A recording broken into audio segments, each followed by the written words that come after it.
ও কি যে গরম, এই জলদি পড়া বের করো। জি স্যার, আসছি। আহা, ফ্যান ছাড়ো না কেন তোমরা? কবে জিসি লাগাবো তোমরা? আল্লাহ বাবু জানে। পড়া বের করো। স্যার হোমওয়ার্ক গুলো করতে পারিনি। কেন? স্যার কালকে আপনার পড়া কিছুই বুঝি নাই। যখন বুঝো না তখন বলবো না যে পড়া বুঝো নাই। স্যার বলেই তো ছিলাম, আপনি তো পরে বলেছিলেন যে বুঝলে বুঝপাতে না বুঝলে তেজপাতা।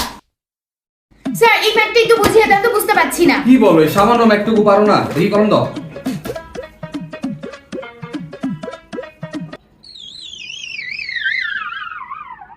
তোমার গাইড বই নেই? কি ব্যাপার, তোমার আম্মু বাসায় নাই? আচ্ছা তো স্যার। ও আচ্ছা, পড়ো। নাস্তা কই, নাস্তা দেয় না কেন এখনো? যাই হোক, ও এখন পড়ছে পুরো, এই সুযোগ আমি একটু মোবাইলটা টিপি। কি স্যার মোবাইল টিপলে হবে? না না, পড়াচ্ছি জি ঠিক মতো পড়ান। জি পড়াচ্ছি।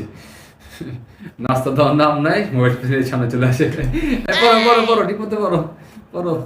স্যার এই টপিকটা আমি এখনো বুঝতে পারছি না। একটা জিনিস তোমায় কতবার দেখলাম তাও বুঝো না। তোমার মতো স্টুডেন্ট আমি আমার শিক্ষক ব্যবসায় কখনো দেখিনি। তোমার কাছে থাকতে এই জিনিস আমি একাই পারতাম, আমার কোনো টিচার লাগতো না। স্যার আপনি তো বলেছিলেন যে আমার ক্লাসে থাকাকালীন আপনার নাকি 4টা টিচার ছিল। ছিল, কিন্তু এই সাবজেক্টের জন্য তো ছিল না। কিন্তু স্যার আপনি তো বলেছিলেন যে এই সাবজেক্ট পড়ার জন্য আপনার কাছে 2টা টিচার ছিল। আর এই টপিক তো পড়াতো না, এই টপিক আমি নিজেই পারতাম। কিন্তু স্যার আপনাদের তো এই টপিকই ছিল না।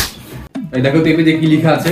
কই স্যার এই পেজে তো কিছুই নেই, খালি। এই পেজ হচ্ছে তোমার ব্রেনের এক্সাম্পল। এই পেজে যেমন কিছু নেই পুরো খালি, ঠিক তেমনি তোমার ব্রেনও পুরো খালি, কিচ্ছু নেই। স্যার দেখেন, আপনি যে কালকে আমাকে স্কুলের হোমওয়ার্ক করে দিয়েছেন তা দেখেন। ওই দেখি কি ব্যাপার, ম্যাথগুলো কেটে দিল কেন? স্কুলের টিচার কেটে দিয়েছে আর বলেছে যে কোন ছাগলটা কুড়িয়েছে।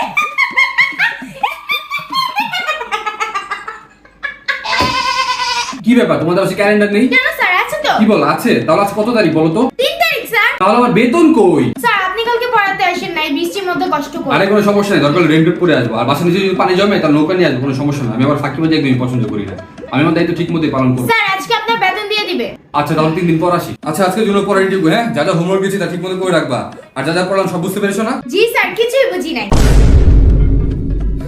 কোনো সমস্যা নেই। এখন বুঝবা নাকি, তুমি ছোট মানুষ না, আস্তে আস্তে বড় হবো তখন বুঝবা। তোমাদের সময় আমরা প্রথমবার কিছু বুঝতে পারতাম না, ডেলি প্র্যাকটিস করতে করতে সব বুঝতে পেরেছি। পড়া বুঝছিস নাকি?